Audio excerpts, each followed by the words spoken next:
Hello everyone. Welcome back to our channel.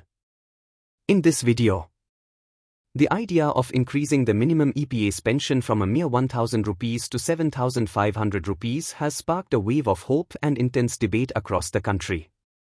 Imagine the lives of over 80 lakh pensioners who rely on this pension scheme. Wouldn't an uplift from this long-standing low pension be a game changer?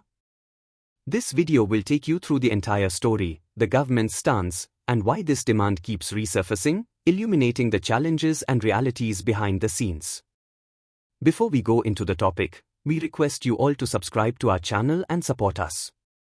The Employees Pension Scheme, or EPS 95, is India's largest pension program specifically designed for private and organized sector workers.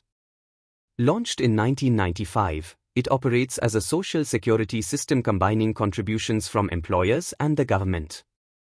Employers contribute 8.33% of employees' wages, while the central government adds 1.16%, capped at wages up to 15,000 rupees.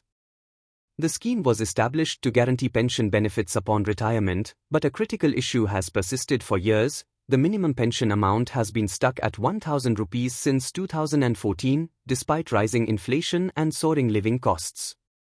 This has led to a persistent demand from pensioners themselves, many of them from lower-income sectors, who argue that 1,000 rupees is simply not enough to live a dignified life after decades of work.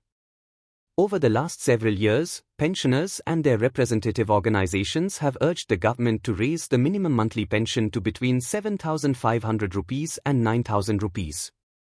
Their demands also include regular payment of dearness allowance to offset inflation and revising pension schemes to make pensions more livable and adequate.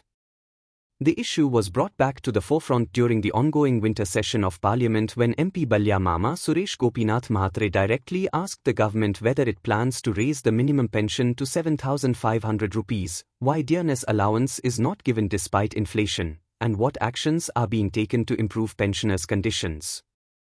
The government's reply, given by the Minister of State for Labour and Employment, Shobha Karandalaje, revealed a stark reality. The pension fund is actually running a financial deficit. According to the last valuation in 2019, the contributions to the fund are not enough to cover the future pension liabilities. This actuarial deficit means that simply increasing pension payouts without a sustainable funding mechanism could further strain the system.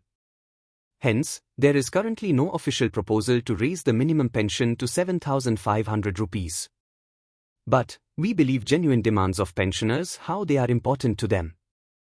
This is not final, the discussion with pensioner associations are ongoing, the proposals are on the table searching for other alternative options after the approval of Finance Ministry.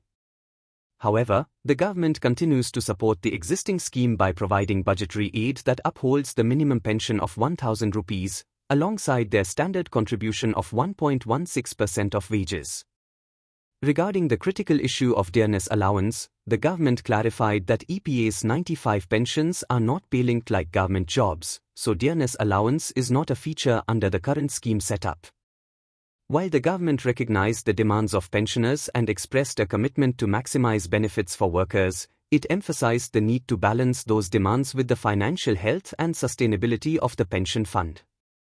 Unfortunately, no clear timeline or concrete plans were offered to enhance the pension structure or to meet the rising cost of living faced by countless retirees. The issue of EPS 95 pension has returned repeatedly because it affects one of the largest groups of retirees in India, many of whom depend solely on this pension for survival. As inflation and medical costs rise, the gap between the pension amount and real-world expenses widens, fueling ongoing protests, petitions, and calls for reform. Without significant changes, such as increased employer contributions, enhanced government funding, or a complete overhaul of the scheme, raising the minimum pension substantially remains a complex financial challenge. Stay tuned if you want to understand the deep financial tensions behind pension policies in India and what the future might hold for millions of retired workers hoping for a more secure and dignified retirement.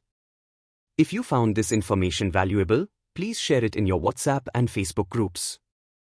Comment below with your questions and don't forget to subscribe for fact-based updates.